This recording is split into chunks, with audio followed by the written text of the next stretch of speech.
Welcome to Sudha's world. ഇന്ന് കുറേ കാലം ചെയ്യാൻ വിചാരിക്കുന്നു ഒരു എഗ്ലെസ് കേക്ക്. എല്ലാവരും മുട്ടയിട്ട കേക്ക് കഴിക്കണമെന്നില്ല. അപ്പോൾ എന്നോട് ചോദിക്കാറുണ്ട്, നിങ്ങൾ മുട്ടയിടാണ്ട് ഒന്ന് ഉണ്ടാക്കിക്കൂടെ, എനിക്കൊന്ന് കാണണം. പിന്നെ ചിലവർക്കൊക്കെ കഴിക്കാൻ മോഹം, ഫ്രണ്ട്സിനൊക്കെ. അപ്പോൾ ഞാൻ വിചാരിച്ചു ഒന്ന് ഉണ്ടാക്കാം. അപ്പോൾ അതിനു വേണ്ടി ഞാനിന്ന് പുറപ്പെട്ടിരിക്കുകയാണ്. അപ്പോൾ നമുക്കത് എന്തൊക്കെയാണ് ഇൻഗ്രീഡിയൻസ് എന്താണെന്ന് പറയാം. Welcome to Sudha's world. ഇപ്പോൾ ഉണ്ടാക്കാൻ ഞാൻ പോവാണ്. ആദ്യം ഞാൻ ചെയ്യാൻ പോകുന്നത് എന്താ പറയുക, എല്ലാ ഇൻഗ്രീഡിയൻസും എടുത്ത് വെച്ചിട്ടുണ്ട്. അതെല്ലാം ഓരോന്നായിട്ട് കാണിക്കട്ടെ. ഇത് ഒരു 3/4 കപ്പ് ഷുഗർ, 3/4 കപ്പ് യോഗർട്ട്. ഇതെല്ലാം ഗ്രാംസിലും ആക്കിയിട്ട് ഞാൻ എഴുതി കാണിക്കാം. 1/3 കപ്പ് ഓയിൽ, എന്ത് ഓയിൽ, വെളിച്ചെണ്ണ ഒഴിച്ച് ബാക്കി എന്ത് ഓയിൽ വേണമെങ്കിൽ ഉപയോഗിക്കാം. 1/4 കപ്പ് മിൽക്ക്, ഇതൊരു ഗ്ലാസ്സിൽ ഒഴിച്ച് വെച്ചു. ഞാൻ എടുത്ത കപ്പ് ഇതാണ്. ഈ കപ്പിനാണ് എല്ലാം മെഷർ ചെയ്തിരിക്കണം. അപ്പോൾ അതിനെ എടുത്ത് ഒഴിച്ച് വെച്ചു. ഇത് ഒരു 185 ഗ്രാംസ് എന്ന് പറഞ്ഞാൽ ഒരു കപ്പും 1/3 ഓൾ പർപ്പസ് ഫ്ലോർ കേട്ടോ. ഇതൊക്കെയാണ് സാധനങ്ങൾ എടുത്തിരിക്കുന്നത്. ഇനി വേണ്ടത് 1 teaspoon baking powder, 1/2 teaspoon baking soda and 1 teaspoon vanilla extract. Sugar ഈ ബൗളിലേക്ക് ആഡ് ചെയ്തു. കൂടെ തന്നെ ഈ യോഗർട്ട് അധികം പുളിയില്ലാത്ത യോഗർട്ടായിരിക്കണം. അപ്പോൾ അതും കൂടെ ഞാൻ ഇതിലേക്ക് ആഡ് ചെയ്തു. എന്നിട്ട് നന്നായിട്ടൊന്ന് മിക്സ് ചെയ്യാം.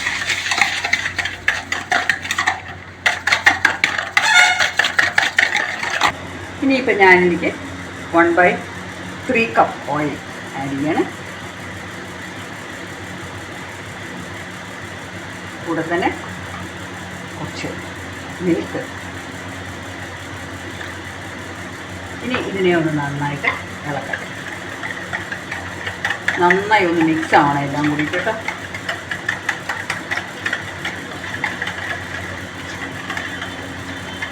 ഇനി ഞാൻ എന്താ ആഡ് ചെയ്യാൻ പോകണമെന്നറിയോ, മാവ്. ഇതിപ്പോൾ നന്നായി ഒന്ന് മിക്സായി, എണ്ണയും ഇതെല്ലാം ഇതിൻ്റെ കൂടെ ചേർന്നു.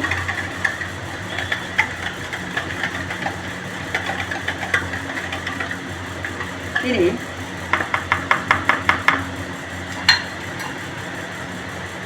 ഇതിൻ്റെ മുകളിലേക്ക് ഞാൻ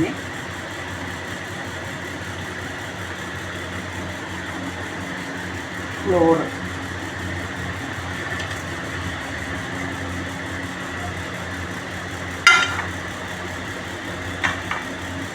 ഈ മാവ് ഞാൻ സീവിലിടുകയാണ് കേട്ടോ, അരിപ്പയിലിട്ടിട്ട്. ഇത് ഞാൻ പറഞ്ഞല്ലോ എത്രയുണ്ട് മാവെന്ന്. ആ മാവ് ഞാനിതിലേക്ക് ഇട്ടിട്ട് ഇപ്പോൾ ഈ മാവിലേക്ക് 1 ടീസ്പൂൺ ബേക്കിംഗ് പൗഡർ, ഒരു 1/2 ടീസ്പൂൺ ബേക്കിംഗ് സോഡ, ഇതെല്ലാം ഇട്ടിട്ട് ഞാൻ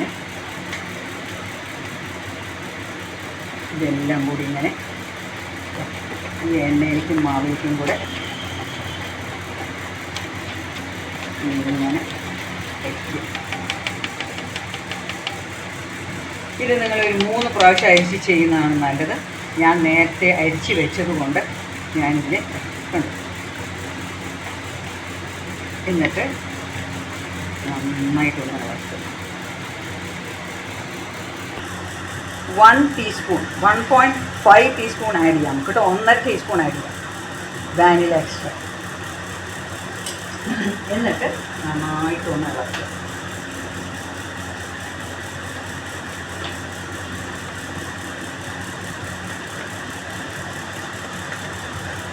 ഇപ്പോൾ എൻ്റെ ബാറ്റർ മിക്സ് ചെയ്ത് കഴിഞ്ഞു. ഇതാണ് അതിൻ്റെ ഇങ്ങനെ ഒരു ഫ്ലോയിങ് കൺസിസ്റ്റൻസി, റിബൺ കൺസിസ്റ്റൻസി എന്നൊക്കെ പറയും. ഇങ്ങനെയാണ് വേണ്ടത്. ഒരുപാട് വെള്ളമാവാനും പാടില്ല, ഒരുപാട് കട്ടല. മാവ് ഇങ്ങനെ എടുക്കുന്ന സമയത്ത് ഇതിങ്ങനെ വീഴണം കണ്ടോ. ഇതാണ് അതിൻ്റെ പാകം. ഇപ്പോൾ ഞാൻ ഇങ്ങനെ ഒരു പാൻ, ഇതൊരു 8 ഇഞ്ച് പാനാണ്. ഇതിൽ ഞാൻ ബട്ടർ പേപ്പർ ഇട്ടിട്ട് ഗ്രീസ് ചെയ്ത് വെച്ചിരിക്കുകയാണ് കേട്ടോ. ബട്ടർ പേപ്പർ അടിയിലിട്ടിട്ടുണ്ട്. എന്നിട്ട് ഇനി ഞാൻ ഇതിലേക്ക് എൻ്റെ ഈ മാവിനെ ഒഴിക്കും. ഞാൻ ഈ മാവ് ഇതിലേക്ക് ആക്കി എൻ്റെ കേക്ക് പാനിലേക്ക് ആക്കിയിരിക്കുകയാണ്. എന്നിട്ട് ഇങ്ങനെ നല്ല ഒന്ന് ടാപ്പ് ചെയ്യാം. എയർ ബബിൾസ് വല്ലതും ഉണ്ടെങ്കിൽ ഒന്ന് പൊക്കോട്ടെ. ഞാൻ എന്നിട്ട് ഒരു 10 മിനിറ്റ് മുമ്പ് ഈ ഒരു പാത്രം ചൂടാക്കാൻ വെച്ചിട്ട് ഒരു കമ്പി ഇറക്കി വെച്ചിരിക്കുകയാണ്. അതിൻ്റെ ഉള്ളിലേക്കാണ് ഞാനത് ബേക്ക് ചെയ്യാനല്ല പോണേ. ഇങ്ങനെ ഇതിൻ്റെ ഉള്ളിൽ ഇറക്കി വെച്ചിട്ട് അടച്ചിട്ട് 30 to 35 മിനിറ്റ്സ് ഇത് ബേക്ക് ചെയ്യാൻ വയ്ക്കുകയാണ്. ഇതിനെ ഞാനിങ്ങനെ ഇറക്കി വയ്ക്കുകയാണ്.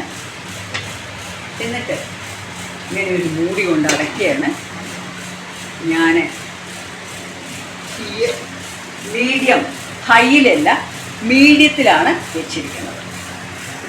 ഇപ്പോൾ കേക്ക് ഒന്ന് തുറന്ന് നോക്കാം, ആറി എന്നാണ് ഞാൻ വിചാരിക്കണേ. ഇതാ നല്ല സോഫ്റ്റായിട്ടിരിക്കുന്നുണ്ട്. ഇനി ഞാൻ ഇതിനെ ഒന്ന് കമിഴ്ത്തി ഇടട്ടെ. ഇപ്പോൾ നോക്കിക്കോളൂ, ഞാൻ എൻ്റെ ഈ കേക്കിനെ ഒന്ന് കമിഴ്ത്തി ഇടാൻ പോവാണ്. ഇപ്പോൾ കമിഴ്ത്തി ഇട്ടിട്ട് കണ്ടോ, വളരെയധികം സോഫ്റ്റായിരിക്കുന്നുണ്ട്. ഞാനിപ്പോൾ ഇതിൻ്റെ ബട്ടർ പേപ്പർ റിമൂവ് ചെയ്യുമ്പോൾ കാണാൻ നിങ്ങൾക്ക് വളരെ നല്ല സോഫ്റ്റാണ് കേട്ടോ. ഞാനിതിനെ നല്ല ഒരു കത്തി കൊണ്ട് ഇങ്ങനെ ഒന്ന് കട്ട് ചെയ്ത് കാണിക്കാം.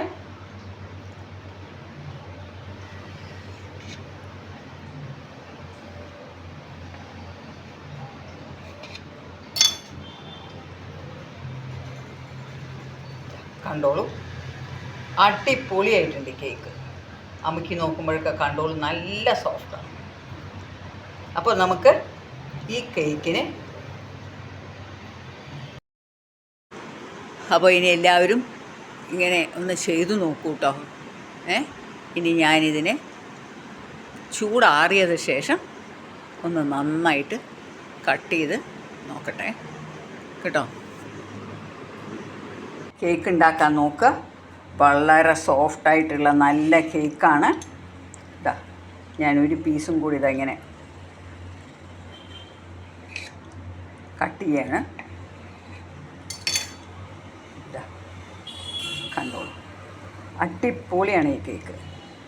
നിങ്ങൾക്ക് കാണുന്നുണ്ടാവും എന്ന് ഞാൻ വിചാരിക്കുന്നു. നല്ല സോഫ്റ്റായിട്ടുണ്ട്. എഗ്ലെസ് കേക്ക് അടിപൊളിയായിട്ടുണ്ട് കേട്ടോ, എഗ്ലെസ് കേക്ക്. അപ്പോൾ ഇനി ഞാൻ അടുത്തൊരു വീഡിയോ ആയിട്ട് നന്നായി കാണും വരെ it's bye from Sudha Menon. അപ്പോൾ എല്ലാവരും ഇങ്ങനെ ഒരു കേക്ക് ട്രൈ ചെയ്യുക. മുട്ടയൊന്നും വേണമെന്നില്ല, മുട്ട കഴിക്കാത്തവർക്കുള്ള കേക്കാണ്. അപ്പോൾ ഇങ്ങനെ ഓരോന്ന് മെല്ലെ മെല്ലെ ട്രൈ ചെയ്യുമ്പോൾ പെർഫെക്റ്റ് ആയിട്ട് വരും. ഇതിൽ മുട്ട ഇട്ടിട്ടില്ല എന്ന് ആരും പറയില്ല കേട്ടോ. അടിപൊളി ടേസ്റ്റാണ്. ഞാനിതിനിങ്ങനെ സ്ലൈസ് ചെയ്ത് വെച്ചിരിക്കുകയാണ് കേട്ടോ. ഇനി ഇതിനെയും സ്ലൈസ് ചെയ്തിട്ട് ഞാൻ പീസാക്കും. അപ്പോൾ ഫ്രണ്ട്സ്, ഇനി അടുത്തൊരു വീഡിയോ ആയിട്ട് കാണും വരെ ബൈ ഫ്രം സുധാ മേനോൻ.